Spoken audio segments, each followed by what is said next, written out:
시쿵 시즌4는 시의 테마로 여러분을 찾아갑니다. 문학으로 삶을 논하고 문학으로 세상을 읽는 김은자 시인입니다.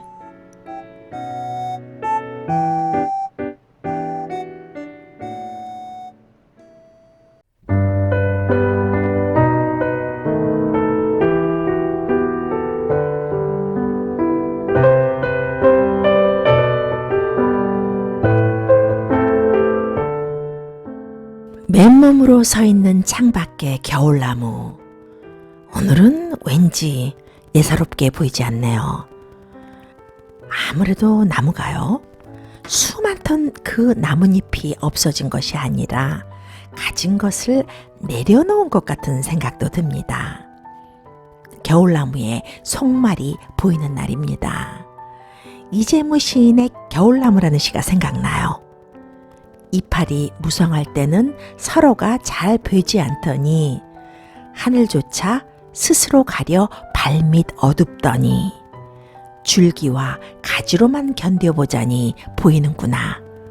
저만큼 멀어진 친구, 이만큼 가까워진 이웃. 1월도 벌써 구분홍선이 넘어가고 있습니다. 새해 첫 달이 주는 들뜬 마음 조금씩 식어가고, 또 그날이 그날 같은 일상이 자칫 궤도 속으로 들어가기 쉬운 그런 날들입니다. 안녕하십니까, 김은자 인사드립니다. 겨울이 깊어가고 있습니다. 푸른 이파리 하나 없이 두 팔 벌리고 있는, 또 맹추위에 나를 보란 듯이 서 있는 겨울나무가 오늘따라 참 우직하고 어쩜 저리도 믿음직스러운지요. 여러분들은 겨울나무를 보면 어떤 생각을 하시는지요? 나무 한 그루에서도 참 많은 것을 배우게 돼요. 너무 잘나고 큰 키의 나무는 좋은 열매를 맺지 못한다고 합니다. 우짜란 나무는 옆에 있는 나무가 자라는 것을 가로막다가 뽑히거나 베어진다고들도 해요. 사람도 그런 것 아닌가 싶습니다. 모난 돌이 정 맞는다고 하죠. 부러졌거나 못나고 볼품없이 자란 나무가 더 실하고 단단한 열매를 맺을 수 있다고 하네요.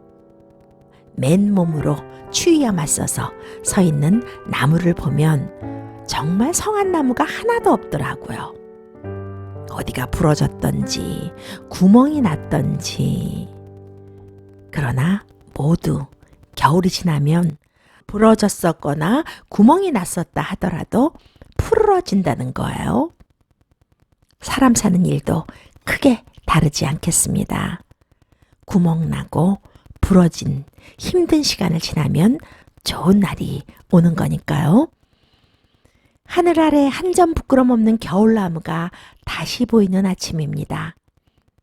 맨몸으로, 맨발로 겨울과 싸우는 나무들에게서 잎을 보는 마음으로 시쿵 시작할까 합니다.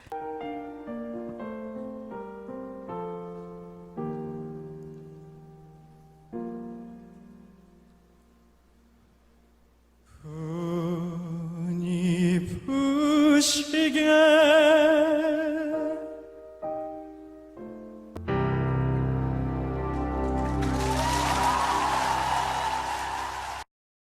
시쿵 시즌4는 테마로 여러분들을 찾아갑니다. 같은 주제의 시를 매주 2편씩 한 달을 텀으로 소개해드리고 있는데요. 1월은 새해의 첫 시작이니만큼, 첫 달이니만큼, 처음, 시작에 관한 주제의 시를 나누고 있습니다. 너무 어려운 시간이 되지 않았으면 하는 마음에서 좋은 시를 또 쉽게 여러분들과 나누려고 합니다. 좋은 시를 해설과 더불어서 이해하시는 데 도움이 되면 또 많은 분들이 시를 사랑하게 되고 그 시가 우리의 일상에 윤활유가 되었으면 좋겠다 하는 마음으로 이 시간을 진행합니다. 아름다운 외국 시도 많지만요. 우리는 고국을 떠나서 해외에 사는 사람들입니다. 또 한국인들이고요. 한국 언어의 아름다움과 그 언어의 정서 누구보다 잘 아는 사람들입니다. 모쪼록 이 시간이 여러분들에게 시와 문학을 통해서 삶을 바라볼 수 있는 편한 시간이길 바라면서 첫 번째 소개해 드리시는요. 1월도 벌써 하반기에 들어서고 있습니다. 처음 우리가 생각했던 마음, 새해를 맞으면서 어떤 일을 시작하면서 사람의 관계도 마찬가지고요. 처음 마음, 초심에 관한 시를 골라봤습니다. 초심만 잘 지켜도 인생은 성공이겠다라는 생각이 드는데요. 정채봉 시인의 첫 마음이라는 시입니다.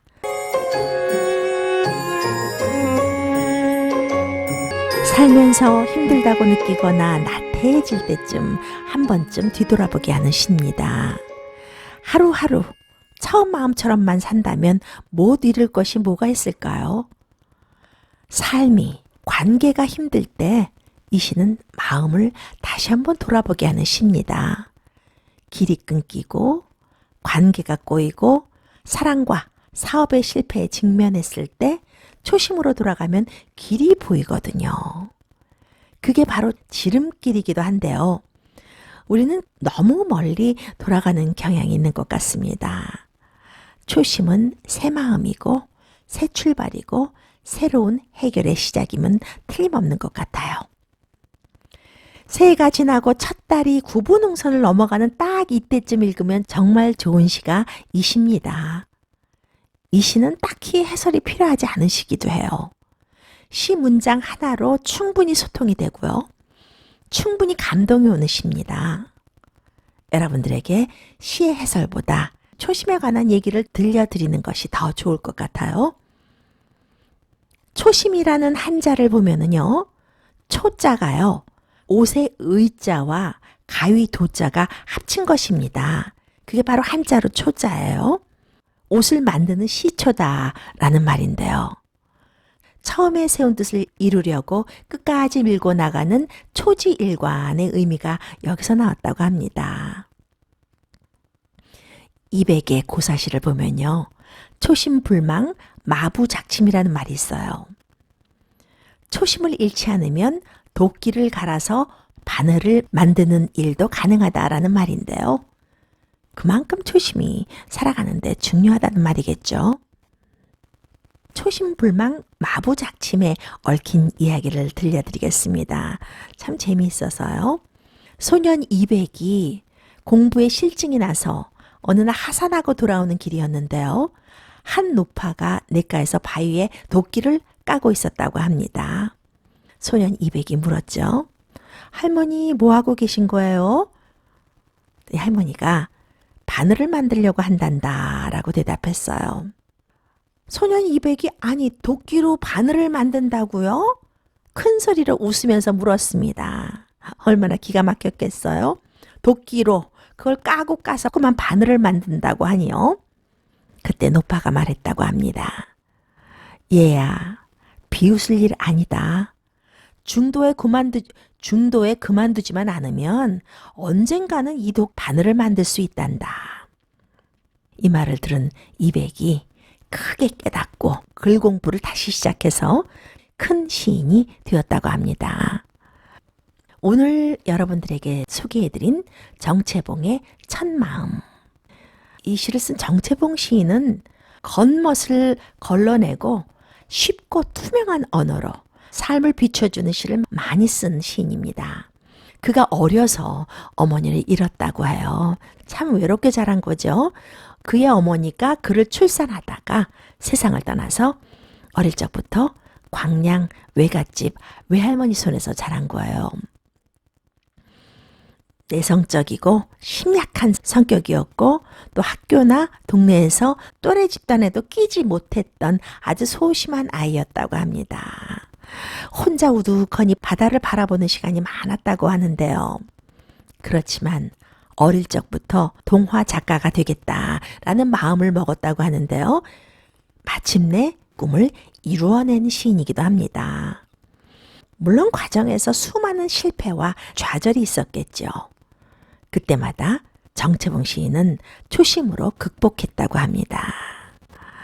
정채봉 시인은 어른을 위한 동화, 그 장르를 개척한 작가이기도 합니다. 이 시의 십기처럼 1월 1일 새해 첫날 아침에 찬물로 세수하면서 먹었던 첫 마음으로 1년을 산다면 못할 것이 뭐가 있겠습니까? 일에 첫 출근하는 날 신발끈을 매면서 먹은 그 결심으로 직장 일을 한다면 못 잃을 것도 하나 없을 것 같아요. 동포분들, 개인 비즈니스 하시는 분들 많이 계신데요. 개업하는 날 그 첫 마음으로 손님을 똑같은 마음으로 이 십기처럼 돈이 적으나 밤이 늦으나 기쁨으로 맞는다면 그 비즈니스 성공합니다. 관계도 그렇잖아요. 나는 너, 너는 나라며 화해하던 그날의 일치가 가시지 않는다면, 서로 약속한 마음이 그 마음이 변치 않는다면 아름다운 관계가 이어질 것은 분명합니다. 이 시는 초심에 관한 예를 하나하나 들면서 클라이막스로 가는데요. 마지막 시기가 정말 압권이에요. 졸졸졸졸 시냇물이 강물이 되고 강물이 막혔던 뚝이 확 뚫리면서 힘있고 환하게 바다로 펼쳐지는 것 같은 그런 느낌을 주는 시기입니다. 이 사람은 그때가 언제이든지 늘 새 마음이기 때문에 바다로 향하는 냇물처럼 날마다 새로우며 깊어지며 넓어진다 라는 시기요. 시인은 초심과 새 마음을 같은 단어로 인식했습니다. 초심으로만 살면, 처음처럼만 일하면 바다로 향하는 냇물처럼 날마다 새롭고 날마다 깊어지고 날마다 넓어지는 것이다 라고 노래하는데요. 초심이 새 마음이고 새 출발입니다. 새로운 해결의 시작이 또 초심이죠. 처음에서 비롯된 많은 것들이 설레임에서 끝날 때가 많습니다. 근데 그 설레임 하나로 끝나는 것이 아니라 성찰을 통한 성숙함에 이르려면 적지 않은 자기 수련과 끊임없는 노력이 뒤따라야 하는 거죠. 이 시를 쓴 정채봉 시인은요, 전라남도 순천에서 태어났습니다. 동국대학교 국문학과를 졸업했고요. 1973년 동아일보에 동화 꽃다발이 당선되면서 등단했습니다. 아까도 말씀드렸다시피 한국의 성인 동화 장르를 개척한 장본인 작가입니다. 1983년 동화 물에서 나온 새를 발표한 이래 11권의 동화, 7권의 생각하는 동화, 11권의 에세이집, 그리고 시집을 발표했습니다. 물에서 나온 새 같은 동화집은요, 300만 부 이상이 판매됐어요. 동화 영역에 새로운 지평을 연 작가이기도 합니다. 대한민국 문학상, 새싹 문학상, 세종 아동문학상, 소천 아동문학상 등을 수상했습니다. 처음, 시작에 관한 주제의 시를 나누고 있는데요. 처음이라는 말처럼 우리를 설레게 하는 단어는 없습니다. 첫이라는 접두어가 들어가는 모든 단어는요, 운명을 가지게 돼요. 강렬한 인상으로 남죠. 첫눈도 그렇습니다. 첫눈에 관한 서정시 한 편 나눠볼까요? 안도현 시인의 첫눈 오는 날 만나자 라는 시인데요. 낭송 듣고 돌아오겠습니다. 낭송은 제가 하겠습니다.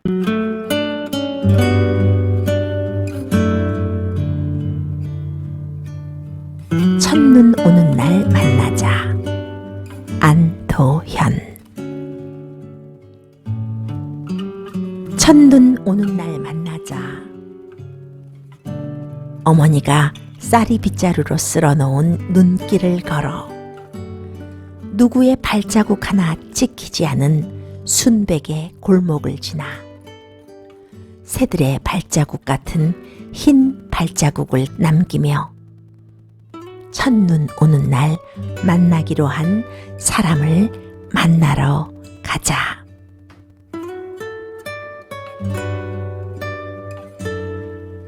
팔짱을 끼고 더 더러 눈길에 미끄러지기도 하면서 가난한 아저씨가 연탄 화덕 앞에 쭈그리고 앉아 목장갑 낀 손으로 구워놓은 군밤을 덜어 사먹기도 하면서 첫눈 오는 날 만나기로 한 사람을 만나 눈물이 나도록 웃으며 눈길을 걸어가자.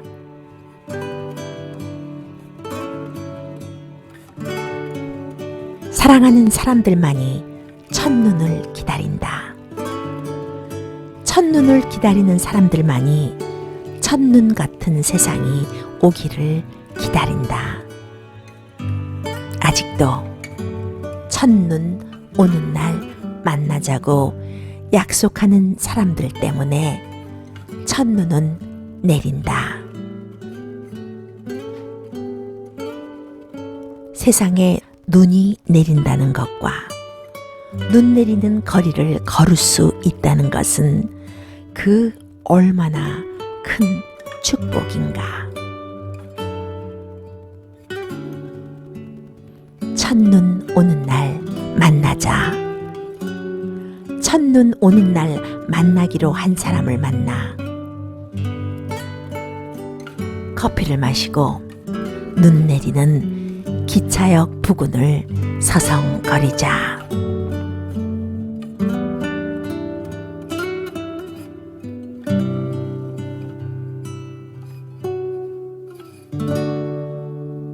언제부터일까요? 나이가 들면서 첫눈이 내려도 설레임보다 기쁨보다 걱정이 앞서기 시작한 것이요. 여러분들은 어떠십니까?